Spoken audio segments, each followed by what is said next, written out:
Bapak-bapak, para hadirin rahimani wa rahimakumullah. Allah hadirkan di hadapan kita. Bahkan Allah hadirkan kita hari ini. Sengaja Allah siapkan sebuah modal penting, yaitu usia yang kita rasakan hari ini. Sehingga dengan usia kita itu, kita masih bisa bertahan hidup sampai hari ini. Maka ditegaskan dalam surah At-Taubah, Allah tegaskan, inna iddatash syuhuri 'indallahi 12 syahran fi kitabillah. Sesungguhnya jumlah bilangan bulan yang telah Allah tetapkan semenjak diciptakan langit dan bumi adalah 12 bulan. Maka kita rasakan di setiap hari-hari kita senantiasa berganti detik demi detik, senantiasa berganti hari demi hari, senantiasa berganti bulan demi bulan, bahkan tak terasa telah berganti tahun demi tahun. Maka kita telah melewati waktu-waktu yang telah Allah sediakan kepada kita, sehingga kita selaku manusia ini diminta untuk memanfaatkan waktu demi waktu tersebut. Sehingga kita manusia diberikan beberapa nama sesuai dengan sifat kita. Kita disebut dengan al-insan. Insan merupakan makna dari manusia, yang mana manusia dapat memanfaatkan waktunya. Maka disebutlah kita sebagai insan. Insan yang mana yang dimaksudkan kepada kita agar memanfaatkan waktu kita. Maka kita diminta oleh Allah, selama waktu yang telah Allah berikan ini, gunakan untuk menjadi bentuk hal-hal yang dapat mendekatkan diri kita kepada Allah Subhanahu wa ta'ala.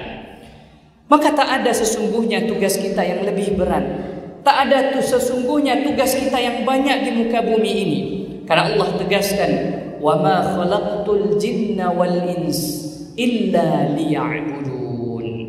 Tidaklah aku ciptakan jin dan manusia kecuali untuk menyembah kepadaku, kata Allah. Bapak-bapak hadirin rahimani wa rahimakumullah. Maka sesungguhnya kita perlu ingat, perlu kembali kita sadari bahwa sesungguhnya penciptaan kita ke muka bumi ini Allah hadirkan untuk beribadah kepada Allah. Tetapi banyak kita yang salah makna selama ini. Banyak kita di perjalanan hidup kita salah tujuan. Allah telah tegaskan hidup kita ini Allah ciptakan untuk beribadah kepada Allah. Tapi seringkali dengan kehidupan yang telah Allah berikan kita lalai, bahkan kita menjauhi Allah. Seringkali dengan pekerjaan kita lupa dengan Allah. Seringkali dengan kesibukan kita lupa dengan Allah. Seringkali dengan keluarga kita lupa dengan Allah. Seringkali dengan kenikmatan kita lupa dengan Allah. Padahal Allah telah ditegaskan, wa ma khalaqtul jinna wal ins illa liya'budun. Tidaklah aku ciptakan jin dan manusia kecuali untuk menyembah kepada-Ku. Bapak-bapak hadirin rahimani wa rahimakumullah. Bahkan sebelum kita dihadirkan ke muka bumi, Allah telah memviralkan kita. Allah telah mengumumkan penciptaan manusia, yang tatkala sebelum kita diciptakan telah diciptakan terlebih dahulu malaikat dan para jin. Maka ketika Allah akan menghadirkan manusia, sebagaimana Allah firmankan dalam surah Al-Baqarah, maka Allah katakan kepada para malaikat, wa idh qala rabbuka lil malaikati inni ja'ilun fil ardi khalifah. Wahai para malaikat, sungguh aku ingin katakan, aku ingin ciptakan seseorang yang akan menjadi khalifah di muka bumi. Siapa khalifah tersebut? Khalifah itulah yang disebut dengan insan. Siapa insan itu? Manusia yang diciptakan oleh Allah agar dia dapat memanfaatkan waktu demi waktu yang telah Allah berikan kepadanya. Maka kita lihat betapa pentingnya waktu ini, sehingga Allah bersumpah wal asr. Maka disebutkan di dalam bahasa Arab, waktu yang menjadi hal-hal yang perlu dimanfaatkan disebut dengan asr. Karena makna kalimat waktu di dalam Al-Quran, bahkan di dalam bahasa Arab sangat banyak sekali. Tapi Allah khususkan al-asr. sebagai bentuk waktu yang perlu kita manfaatkan penggunaannya. Karena seringkali kita, tatkala Allah berikan waktu, kita lupa memanfaatkannya. Bahkan tatkala Allah berikan waktu, kita lupa untuk mendekatkan diri kita kepada Allah. Sehingga tegas Allah katakan, wal asr. Tatkala Allah telah menuliskan sebuah firman-Nya dengan kalimat sumpah, maka itu adalah sebuah hal penting, bahkan sangat penting Allah sampaikan kepada kita. Apa hal penting yang Allah sampaikan tersebut? Innal insana lafi khusr. Sesungguhnya manusia itu semuanya rugi, kata Allah. Maka benar kita lihat dalam Al-Quran, sebagaimana kita katakan tadi, bahwasanya kalimat insan adalah diperuntukkan kepada manusia agar menggunakan waktunya. Karena manusia di dalam kata bahasa Arab memiliki beberapa kalimat. Al-insan disebutkan sebagai manusia yang memanfaatkan waktu. Disebutkan juga manusia itu dengan kalimat bashar, karena sifatnya, karena bentuknya kalimat itu memiliki kulit. Disebut juga manusia itu dengan an-nas, karena sifatnya manusia hidup berkelompok, hidup sosial, maka disebutlah dengan an-nas. Tapi dalam kalimat al-asr, Allah tidak sebutkan dengan kalimat innal nasa, bukan Allah sebutkan dengan kalimat innal bashar, tidak, tapi Allah sebutkan innal insana. Karena sesungguhnya manusia yang Allah maksudkan itu adalah manusia yang Allah minta untuk memanfaatkan waktu dalam kehidupannya sehari-hari. Tetapi setelah itu Allah katakan innal insana lafi khusr. Sungguh manusia itu semuanya rugi, kata Allah. Tetapi Allah mengecualikan beberapa kelompok-kelompok yang tidak rugi, illal ladzina amanu, kecuali orang-orang yang beriman. Para hadirin jamaah salat Jumat rahimani wa rahimakumullah. Kenapa Allah sebutkan yang pertama kali adalah orang-orang yang beriman? Karena setiap kita memiliki amalan kita masing-masing. Tatkala amalan tersebut kita gunakan dengan amalan yang mendekatkan diri kita kepada iman, maka disebut dengan amal soleh.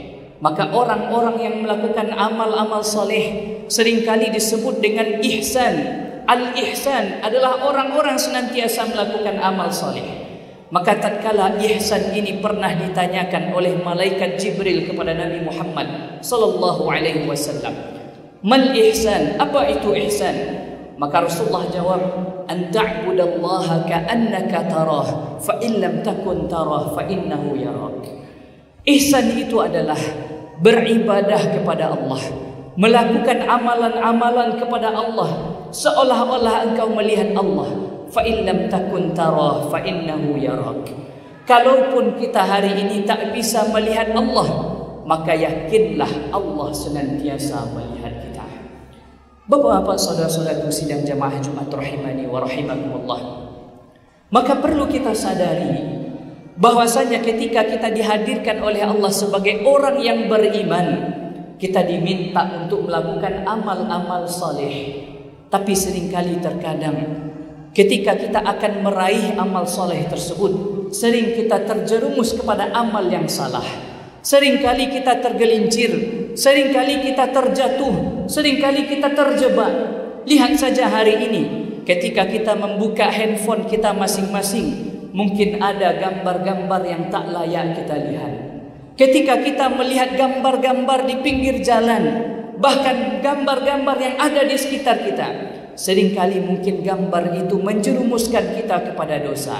Tapi ketika kita beriman kepada Allah, kita tak akan terjerumus kepada yang salah. Karena kita senantiasa mengejar amal-amal yang soleh. Karena amal yang soleh akan menjaga seseorang dari perbuatan yang salah. Bapak-bapak, saudara-saudaraku rahimani wa rahimakumullah. Maka ketika kita tahu Allah telah kecualikan golongan yang pertama menjadi golongan orang-orang yang terbaik, adalah kita perlu menjadi orang-orang yang beriman. Siapa orang-orang yang beriman tersebut? Disebutkan dalam surah An-Nur yang mana artinya adalah cahaya yang diberikan kepada orang-orang beriman. Maka Allah katakan, "Qul lil mu'minina yaghuddu min absarihim." Katakan kepada orang-orang yang beriman itu, mereka adalah yang menjaga pandangan mereka. Ketika dihadirkan gambar-gambar, tayangan-tayangan, hal-hal yang dilarang di dalam Islam, yang dilarang oleh Allah dan Rasulnya, maka dia bersegera mungkin untuk menundukkan pandangannya. Karena dia sadar saat itu dia menjadi orang-orang yang beriman. Karena kata Allah dalam Al-Quran, "Wa kullil mu'minin yaghuddu min absarihim." Katakan kepada orang-orang yang beriman, tundukkan pandangan mereka. Bapak-bapak, saudara-saudaraku sidang jamaah Jumat rahimakumullah. Lalu setelah itu Allah kecualikan lagi, illal ladzina amanu wa 'amilus shalihat. Karena orang-orang yang beriman pasti dia akan senantiasa termotivasi melakukan amal-amal yang saleh dan akan menjauhi perbuatan yang salah. Setelah itu, watawasau bil haqq watawasau bis sabr. Saling menasihati di dalam kebenaran dan saling menasihati di dalam kesabaran. Bapak-bapak, saudara-saudaraku rahimani wa rahimakumullah. Di saat kita dihadirkan oleh Allah ke muka bumi, yang mana kita diberikan modal usia, yang mana usia tersebut disebutkan di dalam bahasa Arab dengan istilah umur, yang mana umur ini juga telah kita pakai dalam istilah bahasa kita. Maka umur adalah bentuk modal yang Allah berikan kepada kita agar kita menjadi orang-orang yang bermanfaat, orang-orang yang beruntung, bukan menjadi orang-orang yang merugi. Maka dengan apa kita manfaatkan umur tersebut? Dengan perbanyak ibadah kita kepada Allah Subhanahu wa taala. Semakin bergantinya hari, semakin bergantinya tahun, kita mesti senantiasa perbanyak muhasabah diri kita.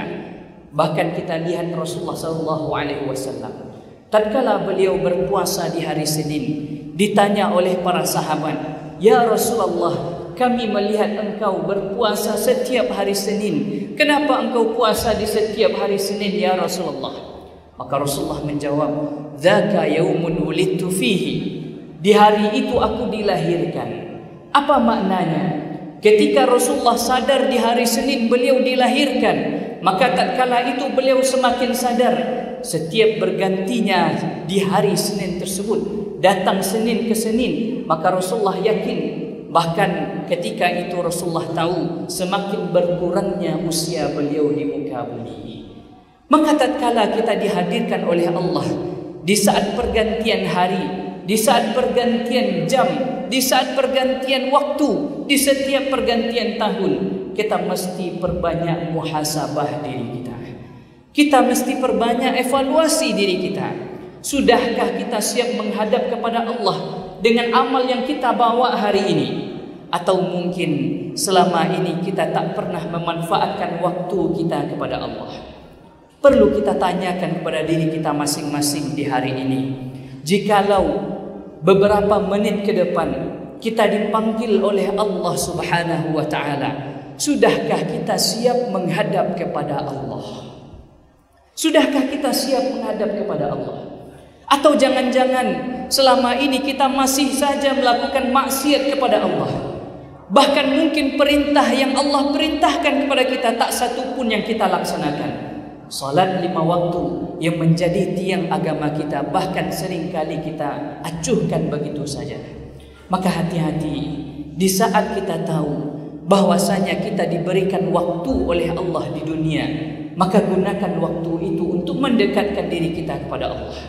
Karena kita tahu dari Jumat ke Jumat, kenapa kita dihadirkan oleh Allah 1 pekan ini untuk salat Jumat berjamaah, yang diisi dengan khutbah Jumat sebagai pengganti 2 rakaat salat kita di salat zuhur.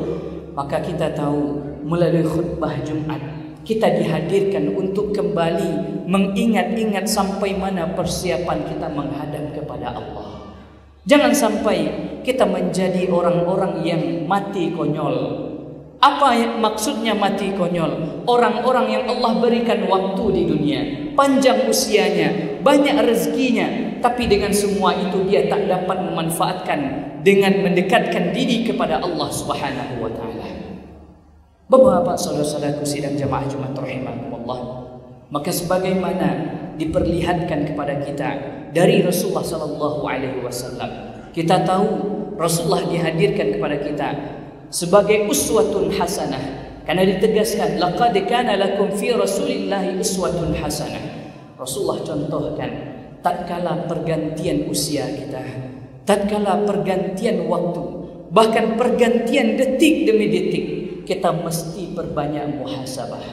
Bahkan Rasulullah ketika beliau di hari Senin di setiap kelahiran beliau senantiasa berpuasa, karena Rasulullah katakan, aku ingin di saat amalku dihadapkan kepada Allah, karena dihadapkan amal dalam satu pekan di hari Senin dan Kamis, maka Rasulullah katakan, aku ingin amalku diangkat, dilaporkan, diperlihatkan di hadapan Allah, sedangkan aku dalam keadaan berpuasa.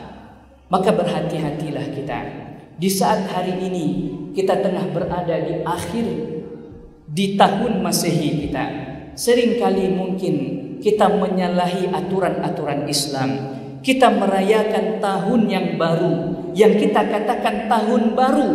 Mungkin saja di tahun yang akan kita datangi ini, tahun yang baru yang akan kita masuki ini, itu adalah tahun terakhir kehidupan kita. Maka jangan kita isi pergantian tahun dengan hal-hal yang menyalahi kaidah-kaidah Islam. Jangan kita nodai tahun baru yang akan kita masuki tersebut, bahkan kita isi dengan budaya-budaya yang bukan budaya Islam. Bahkan mungkin di antara kita ada yang mengisi pergantian tahun dengan membuang-buang waktu.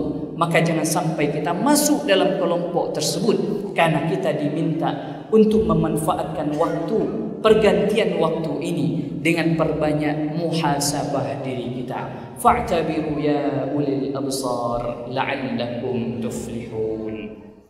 Bapak-bapak, saudara-saudaraku sidang jemaah Jumat rahimani wa rahimakumullah, sebagaimana ditegaskan kepada kita yang berstatus sebagai insan, yang kita dinamakan dengan manusia, agar kita dapat mengatur waktu-waktu kita, maka kita atur waktu kita sebaik mungkin dengan mendekatkan diri kita kepada hal-hal yang dapat meningkatkan keimanan kita kepada Allah. Maka kita diminta untuk senantiasa melakukan amal-amal yang soleh, karena amal-amal solehlah yang akan menjadi pelindung diri kita. Karena orang-orang yang senantiasa berjuang, bahkan senantiasa menghiasi dirinya dengan amalan yang soleh, maka dia akan Allah jauhi dari hal-hal dan perbuatan-perbuatan yang salah. Tetapi kalau sebaliknya, tatkala seseorang telah terjerumus di perbuatan yang salah, maka sesungguhnya dia akan berat untuk melakukan amal-amal yang soleh, karena dia senantiasa digerogoti oleh kesalahan-kesalahan dan dosa-dosa dan maksiat kepada Allah Subhanahu wa taala. Apalagi di tahun ini menjadi tahun perhelatan politik di negara kita, maka jangan sampai pilihan politik kita menjadikan kita terpecah belah. Bahkan si A dan si B saling tak sapa karena saling tak sama pilihan, berbeda pilihan itu biasa. Maka jangan sampai kita jadikan perbedaan pilihan kita tersebut menjadikan kita terpecah belah, karena kita diminta untuk senantiasa memperkuat dan mempererat tali persaudaraan kita dalam ukhuwah Islamiyah kita. Maka jangan sampai kita terpecah belah oleh siapapun. Jadikan Islam sebagai pilihan utama kita, jadikan Islam sebagai petunjuk kita. Maka tatkala kita menjadikan Islam yang menjadi nomor satu bagi kita, maka insya Allah Allah jadikan hidup kita selamat di dunia dan selamat di akhirat.